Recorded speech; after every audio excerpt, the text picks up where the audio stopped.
Producer Joe here from the Working Fans Podcast. And at the Working Fans Podcast, this is just a podcast that three lifelong fans created to have a place to talk comedy and pro wrestling. Now, our comedy podcast releases every Tuesday, while our wrestling podcast releases every Thursday. We release bonus episodes under the moniker Working Fans Presents every now and then. You can find us on Apple Podcasts, Google Podcasts, Spotify, Breaker, any major podcast provider. The important thing is just please like, rate, review, subscribe wherever you listen to us. Now, we have started a new thing. We are now on Amazon and Audible. So those episodes release every Monday. And that's kind of going through the archives and just releasing our old episodes in a new area. So if you want to live through the process with us again, take that journey with us again, you can find us over on Amazon and Audible. Now, if you can't get enough of us in the audio form, check out our YouTube. It's youtube.com/C/Working Fans Wrestling Pod, or just search Working Fans Podcast on YouTube. We have the whole archive is up there. And if you listen to the Working Fans Podcast, you are more than familiar with the 531. That is our signature segment where we take your top 5 lists on a particular subject, vote it down to a top 3, and then debate it down to a top 1. Now, guys, if you want to hear 3 guys talk shit about comedy, wrestling, life, anything, you will enjoy the Working Fans Podcast.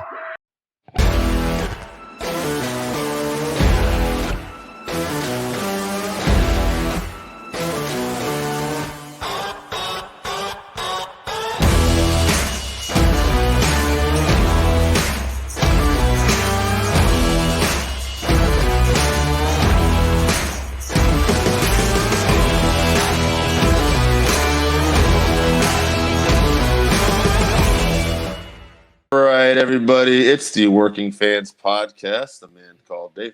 And today we got young female comedian Danielle Deluca, who is also one of the hosts of Gag on This podcast. And she'll tell us about her journey and that show. Danielle, how are you? I'm good. How are you? I'm good. Thank you. So how did you break into comedy? Why don't we just start at the beginning? I started comedy in October of 2017. That's basically when I ran out of money. I was a huge gambling addict. Yeah, so casinos don't really like you when you run out of money. So I just said, I need to find a better outlet. And luckily, I live in Sacramento. We have a great comedy scene here. Because I'd always go to Punchline and go to shows, but I didn't know there was actually an ability to do what you wanted to do. So that's where I got it. Now I do comedy every night, if not 2 or 3 times a night. Wow. Okay. So you keep busy. Yeah. Yeah. That's good. Yeah. So, okay. Yeah. Gambling. I can see that. I mean, never got that far into it, but I definitely can see where you will. I definitely lost some money here and there. Yeah. I love it. I love it. Well, luckily I got really broke really fast. So I was kind of okay. all right. Yeah. That's cool then. So okay, well, so you've been doing this for a little while, but you're still fairly new. Who are some of your your inspirations? Do you have some inspirations in comedy that you follow? Oh yeah. I mean, I like Whitney Cummings. I love Big J. Ogerson, Andrew Santino. There's just too many. Annie Lederman. There's just so many. Taylor Tomlinson. I like Louis C.K. is my favorite, so I don't care what people say, but that's I always say I'm a West Coast girl, but I should have been born on the East Coast. Boston is my hometown, even though I've never. I went there in January, but I've always felt like I'm from the East Coast, so I like East Coast comedy. All right, yeah. Louis C.K. Yeah, I mean you can't go wrong with that. I mean as far as comedy goes, Louis is one of the best. Yeah. Hey, if he wanted to jerk off in front of me and tell me jokes while he did it, it'd be an honor. I love your honesty. Now, so have you met a lot of good friends in stand-up? A lot of good acquaintances? Have you got? Oh yeah. Yeah. I use friends. Friends is like an I love you term. I have a lot of acquaintances that I know, but I've met some really like good people here in Sacramento and elsewhere. When the world shut down and everything went to Zoom, you couldn't really do comedy on Zoom, so I used it as like a networking playground, and I just kind of made acquaintances and started traveling for comedy because I wasn't gonna stop. So, how many what are some of the places you've traveled to because of comedy? January I went to Boston and I did a week there. I did a competition. I've been to Cleveland, Buffalo, Vegas a lot, Phoenix. Yeah. What are some of your? My next stop is like Texas. I'd love to go to Texas and just do all of it, but I haven't been there yet. So absolutely, no, Texas. It's on my bucket list too. What's been some of your favorite crowds so far? Some of my favorite crowds. Yeah, I would say for a long time when I first started comedy, a lot of women in the crowd like weren't my. They just weren't like on my side, but I've really been able to like switch it over. So like I like it when groups of ladies come out. Mm-hmm. And I take all my ladies typically out with me. I've got like a group of 6 that I roll out with the comedy shows. And, I just like people that have fun. I do a lot of crowd work. So yeah, with that, it's a little bit harder to control the crowd, but like I like fun crowds. I don't want stiff boards. I meant like what's more like your favorite cities you've been to for comedy? Okay. Probably Boise, Idaho. Really? Okay. That was a really cool crowd. Sold out shows all four nights. Sacramento, depending, but anytime you go out of state or out of town to do comedy, they treat you like a rock star, and that's awesome. I never would have thought Boise, like a big comedy thing. Yeah. Oh yeah, Boise by far. Boise and Cleveland, Ohio, I would say. Cleveland, I can see. Cleveland, I think of like a rocking kind of town. They got sports teams. Boise, I think like potatoes or something. No, man, Boise, it's happening in Boise. Like they weren't too happy with me at first, but I was like, hey, I'm going back to California. Like I'm not gonna move here, I promise. And then they were like, okay, cool.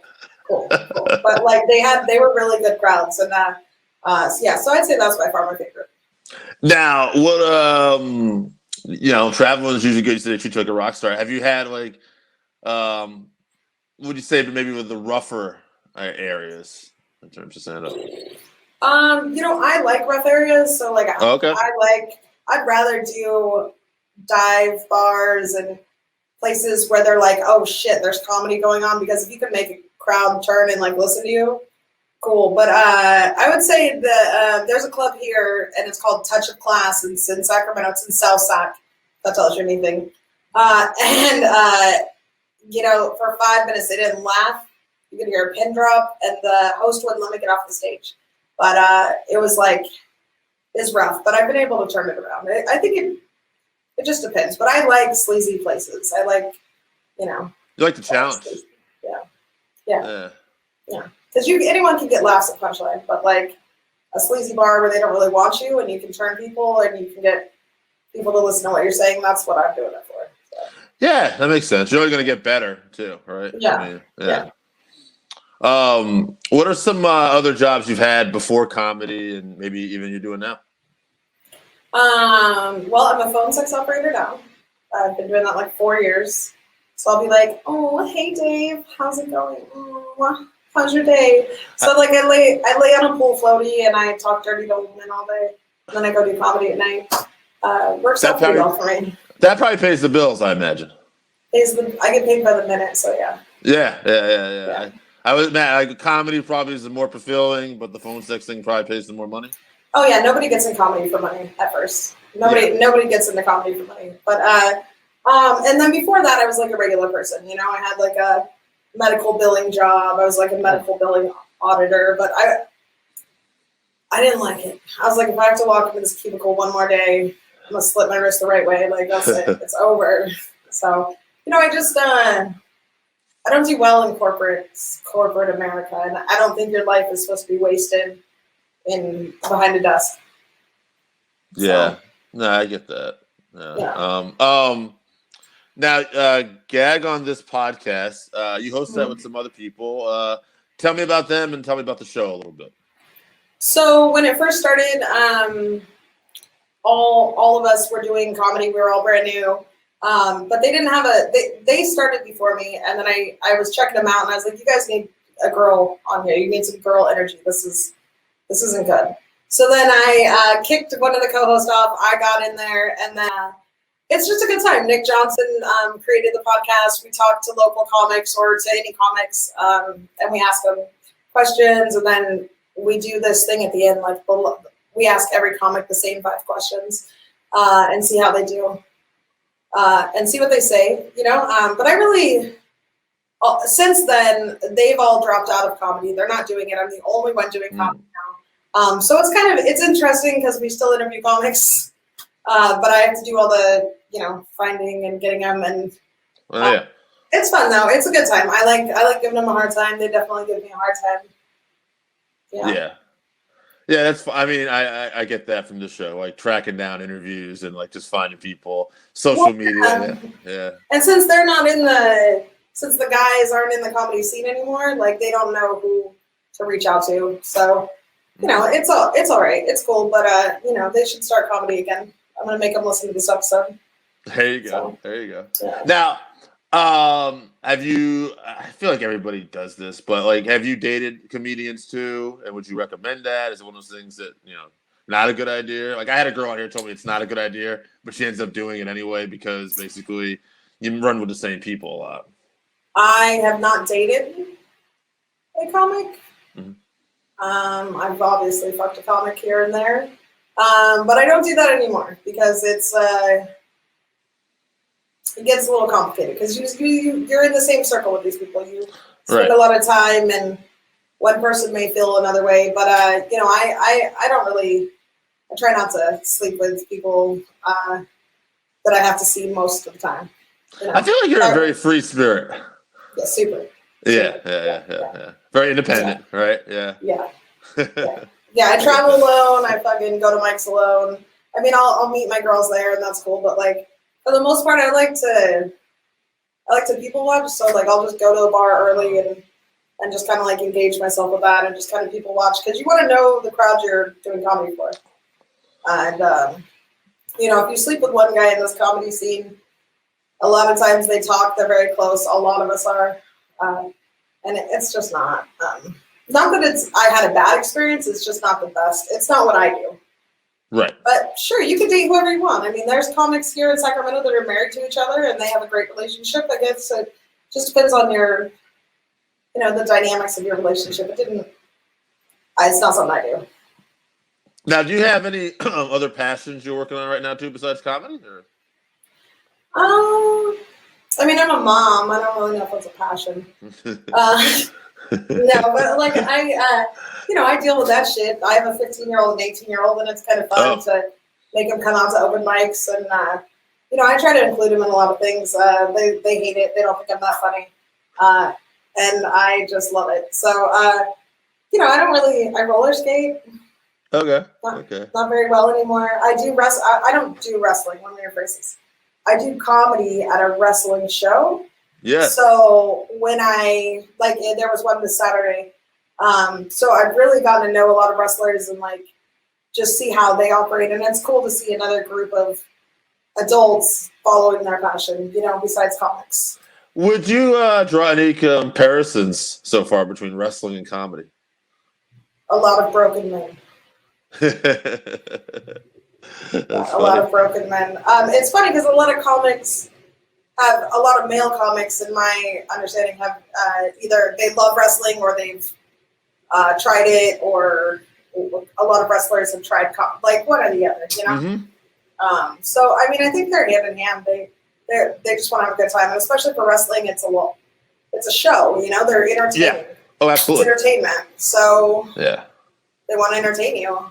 Yeah, actually, there's some old school pro wrestlers that would tell you that back in the day they would be traveling like a traveling circus, and basically they would have to put on different style of matches depending on the town they were in to work different crowds. And I always thought there was an interesting comparison to comedy too, because if you go on the road, you might work a different act than you would in another crowd as well. Oh yeah, like the set I do in Atlanta is totally different than the set I would do in Boise. The set I do in upstate New York would be different than what I do in Boston. And it depends on the people there. A lot of times older people, like I just started trying to do clean comedy, which isn't really my forte, but it's been going okay. Like if you can make things relatable, then people will listen to it. And funny, obviously. Yeah. Now, I was gonna say too. One other thing too, they would always say too is like in wrestling, the best characters are the ones that are most true to yourself, and like you just turn it up like the volume like 10 times. Do you feel like that's a comparison in comedy too, like almost finding your voice kind of thing? I mean, every comic's different. I mean, Mitch Hedberg made it really, really well with one-liners. He didn't talk about his life at all. Me personally, I'm very genuine on stage. I talk about my day, what's going on. I have jokes, but they're not like word for word written down jokes. Right. Yeah. Interesting. Now, it's interesting. I just wonder, would you consider yourself like a student of comedy? Like, do you watch a lot of stuff? Yeah. Okay. Yeah. I watch a lot of comedy. Yeah. I record my sets every night. I watch them. I critique myself. Yeah, I'm an aspiring comedian because I want to be that comic that no one remembers their name in a sleazy bar, but they all had a good time. Yeah. No one ever seems to remember comics' names. So. Danielle Deluca, remember it, folks. There we go. That's pretty good. So, what are your goals then right now? Then, like as far as this goes. That's a good question. I don't know. No, like for now, I'm just working on my funny. Like I'm just trying to be funnier than I am right now. Because I mean, I'm improving. I've improved from when I started, but obviously everyone can always improve. And if I can someone once told me like, comics don't write funny jokes. Comics make everything funny. So, like if you can find the funny in anything, then you're funny. Right. Like not like, oh, you're so great at comedy, or people are like, oh my God, you're so fucking funny. And it's like, I can find the funny in just about anything. Or at least that's what I'm trying to do. Yeah. Now, have you experienced now, like when you were experienced, like when you're bombing or you've had bad shows and stuff like that, is it hard at this point, now that you've been doing it for a little while, to deal with still? Or is it like now you kind of developed a thicker skin to it? I always have had thick skin. My 95-year-old, she's 95 now, but my grandma raised me. She's from Italy, and she was very honest. She didn't really keep anything. She's kind of that will feed you a plate of pasta and be like, oh, why are you so fat? Like, she'll just say shit that it's like, fuck you. So we grew up very open and sarcastic in my house. But I would say my goals, like just working on funny and like when I bomb, because I do record every set and I do listen to it. If you're not having fun, like I'm doing this basically for free. I'm doing comedy for the most part for free. So if I begin to not have fun at it anymore, then I just kind of take a break, like a mental health break, and just kind of reevaluate what I'm doing. Because I bomb, I wouldn't say I bomb all the time, but like there are a lot of times where it's just not there, and if I'm not feeling it, then I won't go out and go do comedy, because there's no point in me going on a microphone and just not, like you're there, like you're supposed to be funny, and if you're not working on anything and you just want to go out so someone will hear you, so you have a microphone, that's not my get down. Like I'm trying to do something, so. Makes sense. Yeah. Now, are you a fan of any like comedic movies? Yeah. Well, I don't. Yeah, like Wedding Crashers, old school. Oh, I like fucking. What's the one with fucking? I just watched it. Richard Pryor and Oliver. It's called like Hear No Evil, See No Evil. Oh yeah. Like super old ones. Yeah. I like Trading Places with. Fucking Dan, like all that shit. I watched all that shit. Well, we do like a thing called like the 5-3-1 sometimes, and we'll take like top fives of certain subjects. and I was kind of curious. I was like, I try to think what you'd be interested in because you're kind of like a free spirit. And I'm like, I don't know if she's gonna even watch anything, but it's interesting to hear like you. I do. I don't watch scary movies. I don't watch the news. I don't watch real life shit. Yeah, fuck that stuff. I watch comedies. I want to have a good time. I want my mind to stay funny. So I don't really concern myself with negative shit. No, absolutely. All right, so in that vein, just for the hell of it, give me your top 5 comedy movies when it comes to mind. You don't have to Okay. Wedding Crashers, Old School. 2 great ones. Super Bad. I really like. I watch it a lot. It's a good one, yeah. Fuck.